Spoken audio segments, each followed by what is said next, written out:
Hello, welcome to RevelatorAlf. I hope you're all well. So this video is all about, Harley Davidson, a dealership. They sold me a lemon. RevelatorAlf.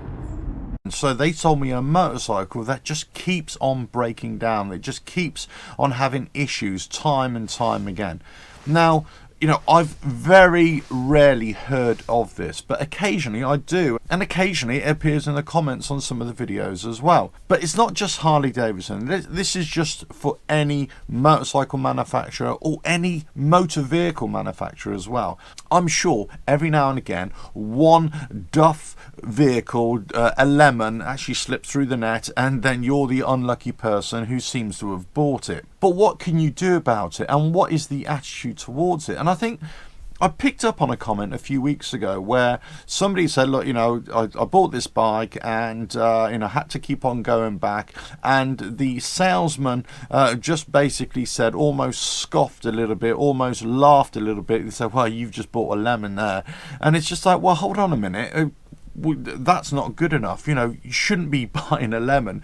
And you shouldn't kind of have that attitude. But I'm not sure what can be done about it. I'm not sure what can you as an individual, you know, what can you say to the dealership or to the manufacturer? You say, well, I want my money back. Well, perhaps you could. You could push for that. You say, well, look, it's just been one thing after another with this vehicle, and I want my money back. Now, I'm sure in certain countries there are laws that will enable you to, to say that and say, look, it's got all these problems with it.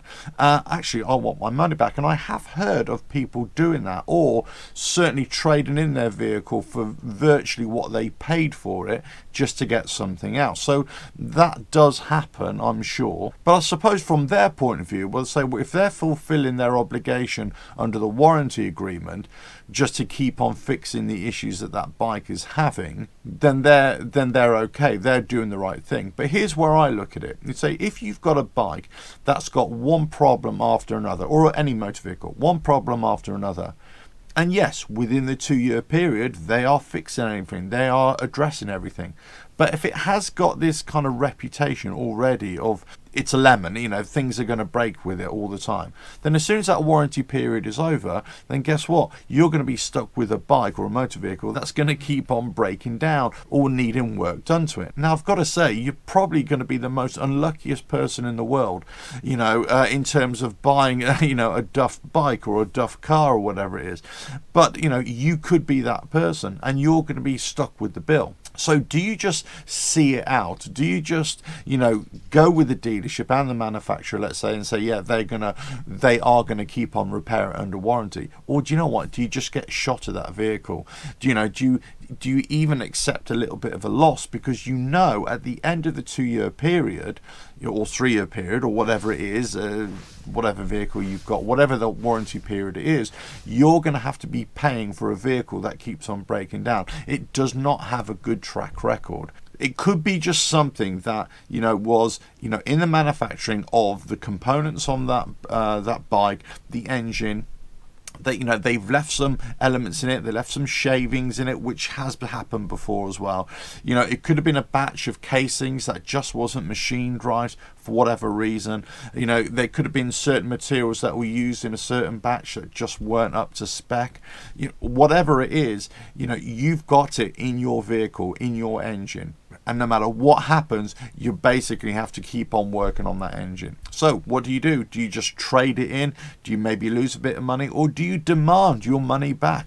Can you demand your money back? And what attitude would you get? I mean, let me know in the comments below if you've ever had this issue before. If you've ever had an issue with your bike, there's too many problems gone with it. Or let's just say you weren't happy with the bike when you got it and you wanted your money back. What was the reaction? Did you get all of your money back, or just a fraction of it, or did you lose any money on it at all? Is the sacrifice of losing any money on a duff bike or a duff vehicle worth it if you're able to go and spend then another £1,000 or dollars or shekels, whatever, on a new vehicle, and then you don't have any problems with it at all? I've got a feeling that a lot of people would make that sacrifice. They would, say, do you know what? You're not going to give me my money back. I'm just going to trade it in, get something else that doesn't have this problem. Or would it just scare you away from that brand of vehicle, in this case, let's say a Harley Davidson, and say, I'm done with Harley Davidson, I've had such a bad experience here, I'll never trust them again. I'm going to go to Indian or to Kawasaki or to Honda or to Triumph or whatever, whatever your taste will be in a new vehicle. And I'm sure that happens as well. But let us know in the comments below. As far as I can tell, you can only try and get your money back. Whether you'll be successful or not, I don't know. But as long as the company and also the dealership are fixing the warranty issues with no problems, then that's their defense. The problem with that is, though, obviously right now, for the last couple of years certainly, that people are having to wait a long time in some cases for warranty work to be undertaken because they just can't get the parts for whatever reason. So that is another issue. You might have bought a vehicle that you cannot use and it's within the warranty period, so you might have to renegotiate the warranty because you're not able to use this vehicle because you're waiting for parts to be delivered. I mean, let us know, in the comments if you've had any of these issues, because I do hear about them. But obviously, you're watching this video and you might think, well, this is only me saying it, so I hear about it. So maybe if you've got experiences of that, or if you've heard of stories like this before, let us know in the comments below. But crucially, what were you able to do about it? How were you able to resolve it? Did you sell the vehicle? Were all the problems always fixed? Was there any delay in you using the bike? That kind of thing. Let us know in the comments below. But don't forget to subscribe, hit that bell, like and share, and check out the website RevelatorAlf.com. And I'll catch you again. Ta-ra.